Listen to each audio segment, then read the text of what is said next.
जयपुर का नाम गर्व से चमक उठा। राजधानी के युवा रंगकर्मी और संस्कृति से जुड़े कलाकार जितेंद्र शर्मा ने दिल्ली गुड़गांव के क्राउन प्लाजा में आयोजित मिस्टर भारत 2025 का ग्रैंड फिनाले जीत करके देश भर में अपनी पहचान बनाई है। 500 से ज्यादा प्रतिभागियों के बीच में कड़ी प्रतिस्पर्धा के बाद जितेंद्र ने 4 round ramp walk, ethnic wear, western wear और टैलेंट राउंड में अपनी अद्भुत कला और संदेश से ज्यूरी को प्रभावित किया। सबसे खास रहा उनका टैलेंट राउंड, जिसमें उन्होंने नशा मुक्त भारत का संदेश देने के लिए अपने शरीर पर चिकित्सकीय सफेद पट्टियां बांध करके एक अनोखी प्रस्तुति दी। ज्यूरी के सवाल, शरीर की ताकत और भावनात्मक ताकत में कौन सी ज्यादा महत्वपूर्ण है, का जवाब देते हुए उन्होंने कहा, भावनात्मक ताकत से ही सब कुछ पाया जा सकता है, इसलिए वही सबसे महत्वपूर्ण है। जितेंद्र को न केवल ताज पहनाया गया बल्कि 10 लाख रुपए तक के मॉडलिंग कॉन्ट्रैक्ट्स भी प्रदान किए गए।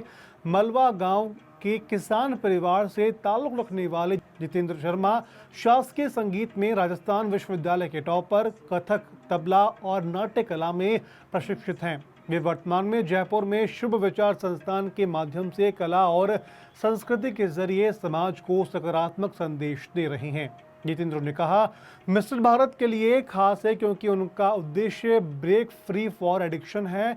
मैं लंबे समय से नशा मुक्त और सामाजिक जागरूकता पर अपने नाटकों के जरिए संदेश देता रहा हूं और अब यह मंच भी उसी दिशा में काम करने का अवसर बनेगा। जयपुर का ये युवा न केवल ताज जीतने में सफल रहा बल्कि सामाजिक संदेश देने में भी कलाकार के रूप में भी ये चमकता हुआ दिखाई दे रहा है।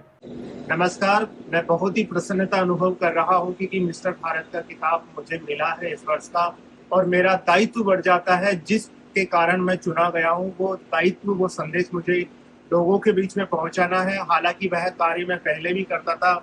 इस बार का संदेश यह है कि हमें भारत को और युवाओं को नशा मुक्त बनाना है।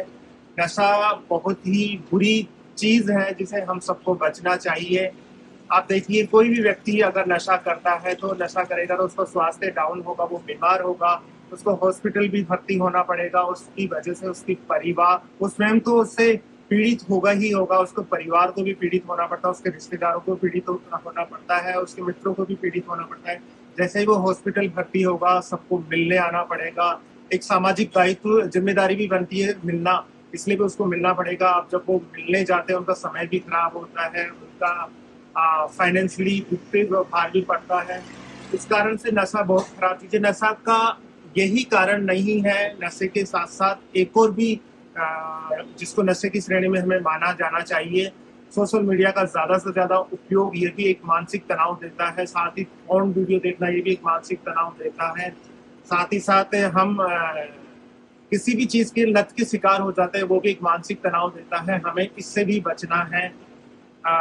मैंने करीब 15 साल पहले मिस्टर इंडिया बनने का सपना देखा था, लेकिन मिस्टर इंडिया और मिस्टर भारत में यही फर्क नजर आता है। मिस्टर इंडिया एक सुंदरता का प्लेटफॉर्म है, वहां पर आपको दिखानी है, कपड़े पहनने हैं, लेकिन मिस्टर भारत का जो मंच है वो एक तरह से एक संदेश देने का है।